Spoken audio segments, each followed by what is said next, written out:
I've gotten the chance to go to a number of different international locations. Let's see if I can name them from west to east.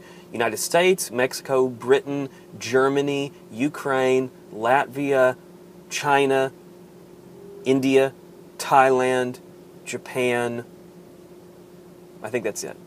And so in pretty much all those places, they speak something other than English, and we would have to use translators. Now, the interesting thing about using a translator is it sort of quickly fades into the background. You fall into the rhythm of it, and you kind of forget that you're using a translator, and you're just communicating like you normally would. I remember when I was in Latvia, we happened to be there when they were celebrating their national independence. And in Latvia, at certain parts of the year, the sun won't go down until well after midnight, 1 a.m. or something like that.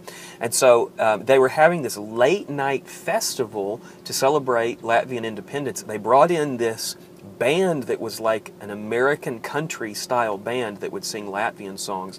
And they had this dance celebration late into the night, you know. And so I was there to preach and share the gospel. And so I'd met a bunch of people, and we were just having a good time dancing. And in the crowd, the translator, my friend Peter, got separated from us. Not a big deal. I mean, I knew the town pretty well. I knew how to get back to where we were, but he got separated in the crowd, and everybody was dancing and having a good time. And the little crew of folks that I was hanging out with, we were having a good time, and we began to try to communicate. And we quickly realized that, the translator is not here. We had sort of even forgotten that we had to have a translator because we had just become friends and had communicated through Peter so much. And so it was a reminder of the barrier that language creates when you don't have someone to translate. And so this month we are reading through the book of Acts. It's 28 chapters. We're trying to read a chapter a day, and today we're on chapter 2. So, if you haven't read it, I'd encourage you to pause the video, go and read it, and then come back. There's a couple of things I want to bring out about this chapter.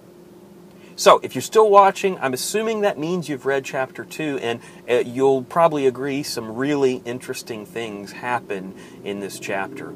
So, first of all, what you probably would want to know is that Passover has just happened in this chapter of Acts. Jesus was crucified on the same weekend that Passover happens, and for the Jews, Passover was a huge deal. Thousands of people from all over the world, Jews from all over the world, would come and they'd celebrate Passover in Jerusalem. And so the city would swell to, around 1 million people every year. And so those were people that spoke all kinds of different languages and were from all over the place. And so you imagine how difficult it would be to spread the good news about Jesus with people that you don't speak a common language.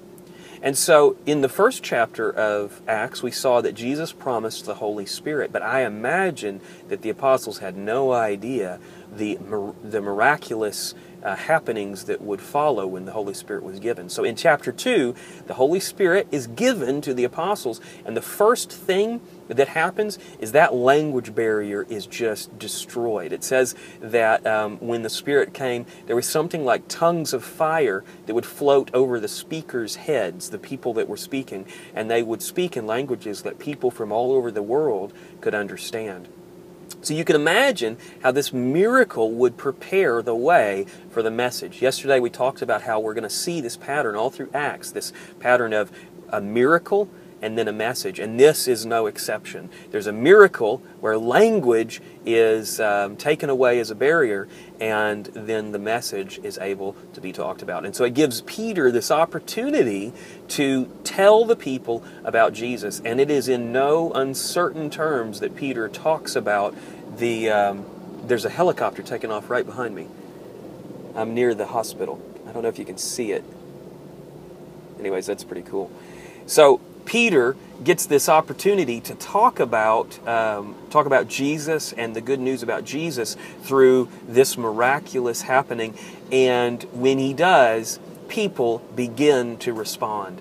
And so I want to encourage us to take action today. I think that yesterday we said the same thing, but I'm hoping today we will have learned something from the action we took yesterday, and we will be able to do something even more interesting and more powerful. I would encourage us to pray that God would do special things like what He did in Acts, that we would be able to take action and hope and expect for miraculous things to happen. So that's my video for today. For tomorrow, read chapter 3 of Acts, and we will look forward to the excitement and the action that happens there. Thanks for watching.